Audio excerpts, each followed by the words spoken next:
Eu preparei vários esboços para trazer aqui, mas eu pensei contar um pedaço do meu testemunho, do testemunho da minha conversão. Eu sou filho de pais católicos, ambos as partes da minha família eram católicos tradicionais. Minha família do lado do meu pai e do lado da minha mãe. Sobretudo do meu pai, bem mais fervorosos e bem mais fiéis às doutrinas católicas. Eu perdi o meu pai em 1982. Em 1982, fazendo ali uma operação, ele era motorista. A operação que eles estavam fazendo no caminhão era perto de uma rede elétrica. E ali o meu pai, num descuido de uma manobra de um funcionário, ele é eletrocutado, recebendo uma descarga de 39.000 volts, morrendo instantaneamente. Ele deixa uma viúva com 3 filhos, um de 1 ano, outro de 5, outro de 6. Eu era o de 5. Daí então, de 82 para frente, nós fomos criados sem pais, sobretudo nos princípios católicos, primeira comunhão, crisma, todo aquele negócio. Aos 14 anos de idade, já criado sem pai, um jovem vizinho meu, desde muito pequeno, ele se converte, o Alexandre. Ele se converte na Igreja Presbiteriana do Brasil. E ele começa a me evangelizar, com 14 anos. Então ele me evangeliza e eu lembro, todos os dias quase indo na minha casa com a Bíblia aberta, sobretudo abrindo em João 14, toda riscada, colorida, e dizendo, disse Jesus, eu sou o caminho, a verdade e a vida. Ninguém vai ao Pai senão por mim. Então, caso você não saiba, a primeira igreja que eu frequentei na minha vida foi uma igreja presbiteriana do Brasil, em 1990, 91. Só que ali ainda não se deu a minha conversão. Foi lançada uma semente, eu tive o primeiro contato com o Evangelho. Já comecei então a entender que o catolicismo romano, ou o romanismo, era um equívoco, a adoração às imagens, a missa, a confissão auricular, toda aquela coisa foi sendo desconstruída no meu coração, e eu comecei a congregar com esses irmãos ali, durante 3 anos, até me lembro do nome do pastor Clemilton, tinha um filhinho de 5 anos chamado Silas, na época, uma igreja muito boa. Acontece que com os 16 anos de idade, eu me desvio, eu deixo, e vou fazer como quase qualquer jovem do mundo, vou conhecer o mundo.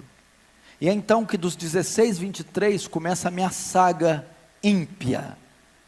Eu começo a me perverter, começo a experimentar os horrores do mundo, primeiro com um cigarro, cerveja, bebidas mais fortes, até que eu começo a usar maconha, e muita maconha. Da maconha eu também conheci a cocaína, droga que era muito apreciada por mim na época, o crack, os ácidos. Eu me tornei um usuário, um drogado, uma pessoa bem desconstruída na sociedade, ao ponto de a minha mãe estar vendo novela na sala e eu no quarto com 3 marginais, com uma montanha de cocaína no quarto, e nós estávamos ali cheirando, enquanto fazíamos os papelotes para depois sair para vender, ao ponto de ir até uma biqueira, e pegar uma pedra de crack desse tamanho, colocar na cintura, e sair dela até minha casa para fazer as pequenas pedras e vender, e passando por blitz policiais, correndo o risco de ser preso. Experimentei isso aí, vivi essa vida devassa, dei muito desgosto para minha mãe, conheci todas as baladas, andava com as pessoas mais ricas da cidade. Eu ia nas casas, nas mansões, churrascos e piscinas e drogas, de segunda a domingo. E ia nas festas mais requintadas, sofisticadas, banhadas com álcool, drogas, ácidos, e festas que terminavam às 7 horas da manhã. Ao mesmo tempo eu conhecia também as mais pobres. Como você percebeu, eu sou um pouco carismático, eloquente, então eu conquistava muitas pessoas. Conhecia também o outro lado, as biqueiras, os traficantes, as pessoas mais sujas.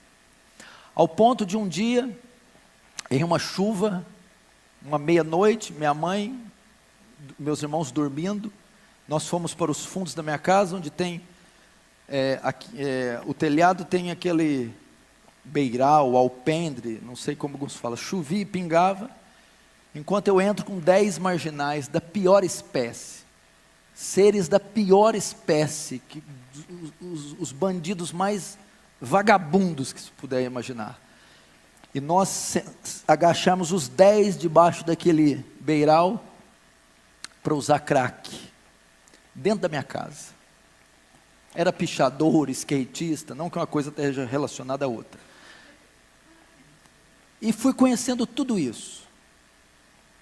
Fui me tornando um animal. Abandonei os estudos, abandonei o trabalho, comecei a roubar, fui pego pela polícia, passei uma noite na cadeia, passei por essas situações. Sobretudo aquela semente do Evangelho estava dentro de mim. Eu já sabia da existência de um inferno, já sabia sobre a volta de Jesus, sabia da condição para alguém herdar a vida eterna, e sabia que se morresse naquele instante, eu iria para o inferno. Então o evangelismo, os tempos de presbiteriana, o evangelismo do Alexandre, foram suficientes para causar em mim culpa, foi suficiente para causar em mim noção da minha depravação, noção da necessidade de um Salvador, e as formas de ser salvo, não mais por obras, velas, procissões, missas, mas pela expiação feita na cruz. Sobretudo ainda não tinha dado a conversão. Então foram dos 16 aos 27 anos vivendo uma vida de crime, de uso de drogas, de pecados e urgias, e de loucuras. Eu poderia estar hoje de duas maneiras. A minha condição hoje poderia ser estar morto ou preso. E uma das vezes eu tinha uma moto XLX 350, quem é mais velho vai lembrar, e estava com uma quantidade muito grande de droga na cintura. Ia levar para um condomínio fechado alguns amigos ricos, uma quantidade suficiente para comprometer bem a sua vida. E é que indo de moto eu passo numa avenida e está uma blitz policial com 30 viaturas, na época era o tático, a D20, e eu passo para aquele corredor com 30, homens com armas de alto calibre. Quando eu passo, nenhum policial olha para mim, nada. Naquela hora eu comecei a ver a misericórdia de Deus na minha vida, porque talvez tivesse me pego aquele dia, eu estaria lá talvez até hoje. E passando por tudo isso, e o que aconteceu? Em um dia, saindo para uma festa de exposição agropecuária, que é comum nessas cidades do interior, onde fazem shows e tem bebida à vontade, nós íamos para uma dessas festas, numa sexta-feira à noite. Nessa semana, um amigo meu tinha ido aos Estados Unidos fazer um high school, e aprimorar a sua condição de atleta de basquetebol. E ele estava retornando e me ligou perguntando se eu queria que ele comprasse algo para mim. Como eu estava envolvido com o basquete, eu queria tênis da Nike, moletons, aquelas roupas todas. E ele trouxe aquela semana. E eu me vesti de todo aquele aparato gringo. E me aprontei e passei na casa de um amigo meu, o Juliano. Nós iríamos sair aquela noite e ir na festa de exposição. Então quando eu chego, ele está se trocando no quarto, eu estou na sala esperando. Ele se troca só pela metade, vai para a sala terminar de trocar o resto. Ele está sentado no sofá, eu estou de pé olhando para ele, vendo ele amarrar o sapato. De repente, quando ele está amarrando o sapato, um fogo começa a invadir o meu coração. Eu começo a me contorcer. Eu começo a olhar para aquele moletom da Nike, aquele tênis, aquela calça. E eu olho para ele: Juliano, o que é isso aqui, cara? Isso aqui é tudo inútil, tudo ilusão. O que eu estou fazendo da minha vida? Eu estou perdido, Juliano. Eu vou para o inferno. Eu preciso de Deus. Eu vou voltar a buscar Deus. Ele olhou e ficou tão impactado com o tênis. Se você for, eu vou também. Falou desse jeito. Ali naquela hora, naquela sala, com 23 anos, eu senti convicção do meu pecado. Ali se deu a minha conversão, ali foi minha estrada de Damasco. Agora eu entendo perfeitamente graça irresistível. Resiste o quê?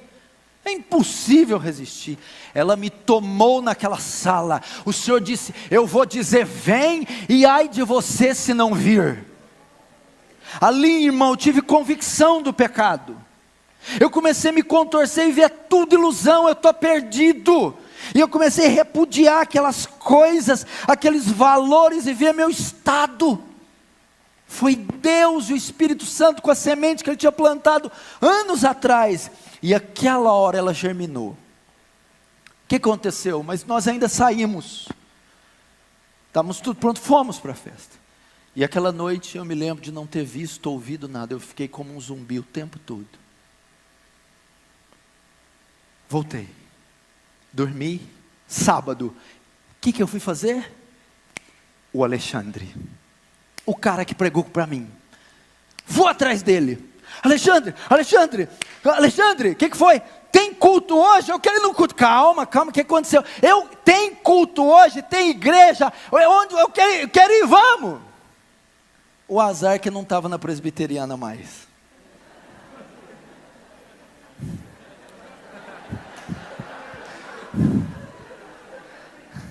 Ele tinha uma comunidade. Mas novo convertido não quer saber. Falou Jesus, ele está lá. Irmãos, era um culto de sábado, muito comum, culto da mocidade. E ele diz: tem culto dos jovens, vamos. Eu fui. E faz 20 anos que eu nunca mais saí. Se deu a minha conversão. Eu comecei a ir. Nisso, e tem que ficar registrado, nesse pequeno desvio de 7 anos, o Alexandre nunca deixou de orar por mim. Nunca desistiu da minha vida. Nunca. E toda vez que ele me encontrava, eu corria dele, ele me barrava. Volta. Eu acho que ele nunca ganhou outra alma na vida, só ganhou eu. Mas veja só que obra Deus tem feito. E Ele vai receber o galardão por isso.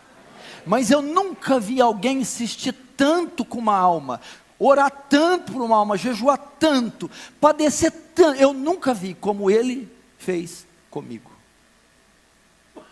Nunca. Se Ele tivesse desistido, talvez eu não estaria aqui. Então eu procurei, nós começamos a congregar, passou 2 meses, eu me batizei. Passou 2 anos, já me tornei líder de jovens, já vi que tinha o dom, o talento de me comunicar, de fazer orações e de expor a mensagem do Evangelho. Agora, o que tem a ver com o tema avivamento? O que eu quero deixar para vocês? Neste período, Deus me privou da parafernália teológica, de tantas outras coisas que a igreja brasileira ia conhecer na década de 90 ali. Kenneth Hagin, Benny Hinn, os movimentos de dente de ouro, aquelas unções, aquela coisa toda. Eu assisti uma pregação em VHS. Essa pregação era de um pastor pentecostal. Nessa pregação ele cita nomes como David Brenner, John Knox, John Wesley, Hudson Taylor, e ele disse: compre os livros desse homem. Foi então que nesse momento eu tive contato, já no meu primeiro ano, com a fé, mais a piedade do que a teologia desses homens, mas eu tive contato. Então a minha vida foi toda influenciada por David Brenner, Hudson Taylor, William Carey, Jonathan Edwards e todos esses heróis da fé.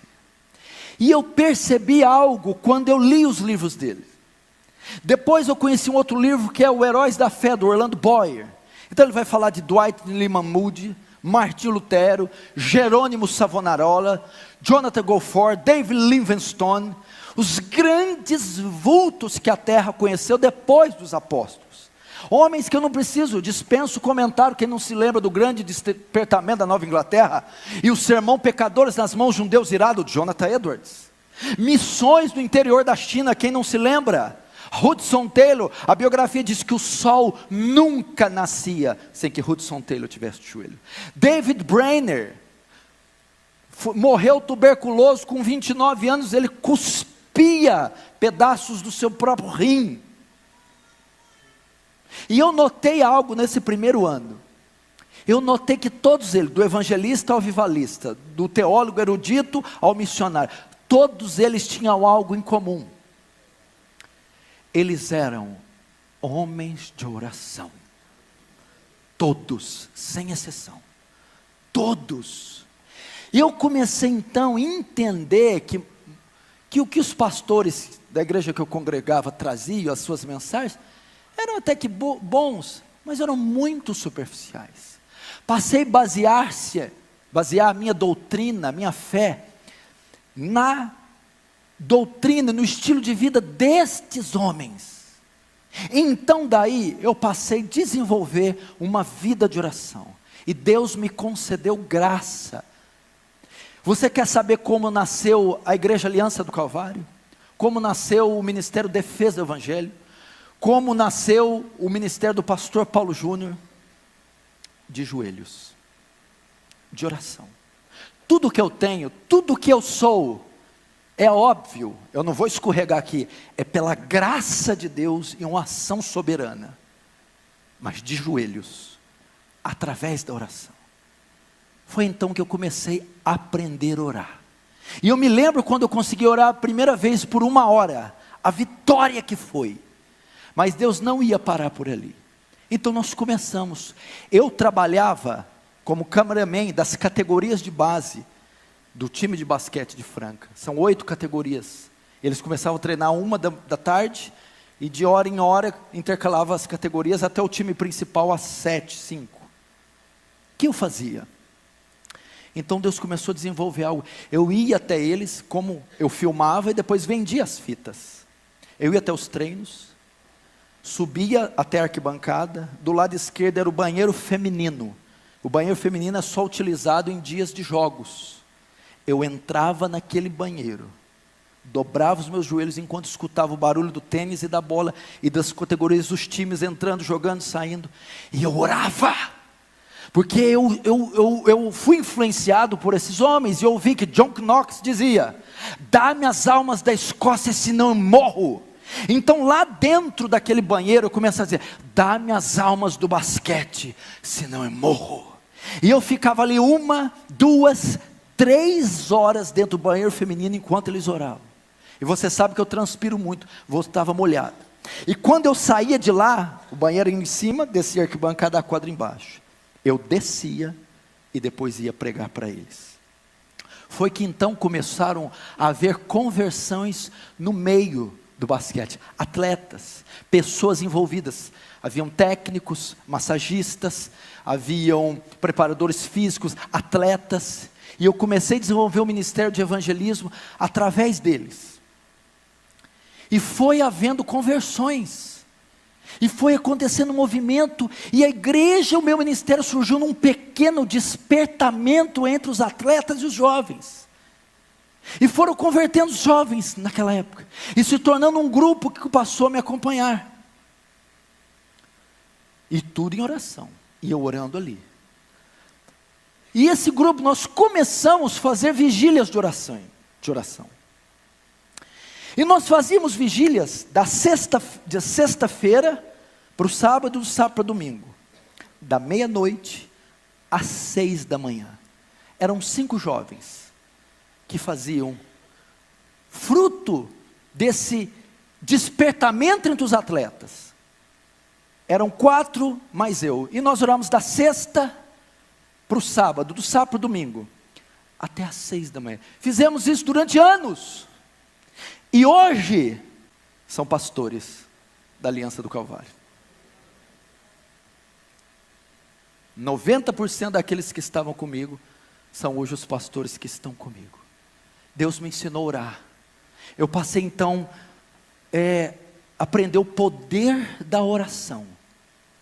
Ao ponto de, quando eu descia nos treinos e olhava um atleta, e eu dizia: Senhor, é este o próximo que eu vou ganhar. Então eu começava um período profundo de oração, até que ele se convertesse, e eles se convertiam. Deus foi me dá almas, eu fui aprendendo a orar e buscar, comecei a colocar uma lista de almas, colada no meu armário, com 50, 60, 70 atletas e almas e ímpios, e orava todos os dias, um por um: dá-me estas almas, e o Senhor foi me ensinando. Eu comecei então a passar noites e noites em claro, orando. Aprendi a orar 1 hora, 2 horas, 3 horas, 4 horas. Ele me concedeu graça, não foi por mim, mas eu estou dizendo que é possível coisas como essas. Deus faz isso com gente comum, como eu e você. E depois eu comecei a dizer: dá-me as almas dessa cidade, senão eu morro, não importa o que achem de mim. Talvez os teólogos não vão gostar dessa pregação, aliás, eles não gostam de muita coisa, né? Mas foi exatamente isso que Deus fez, e eu fui vendo os frutos, e um despertamento, e outras almas foram se convertendo, e essa igreja nasceu fruto de um despertamento, e de dias, meses, e anos de joelhos, e jejuns, orações, e Deus foi acrescentando, e as almas foram se convertendo. Me lembro quando eu preguei o meu primeiro sermão. Eu ouvi de Martinho Lutero, que antes da dieta de Worms, passou a madrugada inteira orando.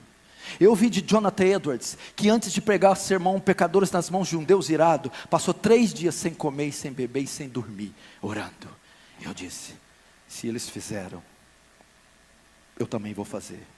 Eu não sou um admirador de sermão. Você já viu os admiradores de sermão? Que sermão! E tem os outros colecionadores de sermão. Você vê a minha videoteca, o meu HD, eu não. Eu ouvia, queria praticar no dia seguinte. Primeiro sermão que eu prego na igreja, que não é para jovens, para toda a congregação, eu passo a madrugada orando. E oro até às 6 da manhã. Porque Deus me ensinou a ficar de joelhos. Quando eu ia convidar uma pessoa para a igreja, eu costumo dizer, durante os meus primeiros anos, Deus me usou como um ganhador de almas. Eles perguntaram para mim: qual o segredo? 70% oração, 30% pregação. Nisso consiste o meu evangelismo. 70% oração. Pra você ter uma ideia, eu convidava alguém para ir para a igreja na segunda, para ir no domingo. Eu orava 7 dias, todos os dias, para ele aceitar o convite e aparecer domingo, né? 7 dias intensamente. Chegava domingo, não ia. Eu orava mais 7 dias, gemendo, então ele aparecia. Eu estou dizendo para você que eu orava 14 14 dias, não é para ele se converter, 14 dias só para ele aceitar o convite e aparecer. Eu orei para um jovem 10 anos pela conversão, ano após ano, quando eu pensava em desistir, 10 anos. Ele se casou com a mulher espírita. Hoje os dois estão na igreja batizados, membros fiéis para a glória do Senhor. Poder da oração. O poder da oração. Eu vi, irmão. Eu me lembro, irmãos, fazia isso, ia dentro do banheiro, fazer jejuns, noites em claro, por essas almas. Isso eu já estava ministrando a palavra. E eu me lembro de um testemunho de Dwight Lima Moody. Moody, quando pregava, se sentia seco, vazio, ele ia para o bosque. Ele ficava 1, 2, 3, 4 dias, dizendo, enche-me do Espírito, enche do Espírito, enche. Então ele ia, voltava, pregava e a alma se convertia. Quantas vezes, meu irmão, quantas vezes sabia que ia pregar, preparava um sermão, e não estava preocupado só com a interpretação, com a exegese, com a hermenêutica, mas ia também para o bosque, 1, 2, 3, 4, me enche Deus, me enche do Espírito, e Deus me enchia. Deus me enchia. Eu estou dizendo que isso é possível. Quando eu ouvi falar que Martinho Lutero orou 5 horas uma vez, eu fiz uma campanha de orar 5 horas por dia. Eu não quero ser só coadjuvante, eu quero experimentar o que esses homens, concede-me graça, concede-me, e ele concedia. E eu vi, irmão, poder do alto descer sobre mim, descer sobre congregações. Eu tive experiências fantásticas com pessoas. Eu não me importo o que o movimento carismático fez com dons, com cura, com poder. Eles não são donos disso. Nós não podemos deixar eles roubar de nós as promessas, o Espírito Santo, o poder, os dons. Espera lá. Eu me lembro de uma senhora me procurando. Meu filho teve um acidente de moto. Eu entrei na Santa Casa. Na UTI. O médico me deu permissão para entrar. Tinha uns 15 cadáveres, todos com o aparelho, todos nus, destroçados. O médico falou, todos que você está vendo aí, pode morrer a qualquer momento. Fui até o jovem, ele estava com um tubo dessa grossura no pescoço, todo estrupiado. Eu peguei na mão dele, e eu disse, se você está me ouvindo, aperte a minha mão. Ele apertou milimetricamente, quase imperceptível, mas eu vi que ele estava ouvindo. Eu orei por ele. Eu orei por aquele jovem, Senhor, tem misericórdia dessa alma moribunda. No outro dia ele saiu do coma, passou algumas semanas, ele foi lá na igreja com toda essa parte costurada, me agradecer, porque Deus faz tais coisas. Avivamento é isso, é poder, é milagre, é incontrolável, é inesperado, é algo soberano, e Deus despeja o seu poder. Mas muitas vezes o faz através dos joelhos. E Ele me concedeu essas coisas. Irmãos, aí começou algo e realmente não parou. Almas foram vindo, coisas foram acontecendo, e toda essa expressão que você vê, ela foi conquistada nos quartos, de joelhos, dias, anos, horas, a fio.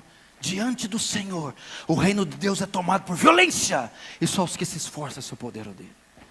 Eu estou te mostrando que um homem que prega no Brasil e no mundo todo tem testemunhos simples, até cômicos, de oração. O que Deus pode fazer? Pastor, o senhor não está excluindo a soberania e a graça de Deus?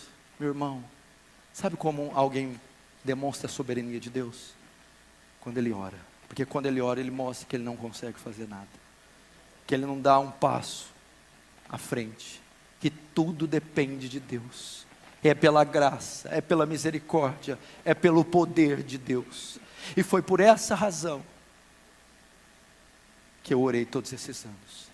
E eu quero dizer que a minha vida, o Ministério da Defesa do Evangelho, a Aliança do Calvário, foi obra de um pequeno avivamento, um avivamento local, e fruto de jovens, homens, que dobraram seus joelhos e creram no poder da oração, no poder, no que a oração é capaz.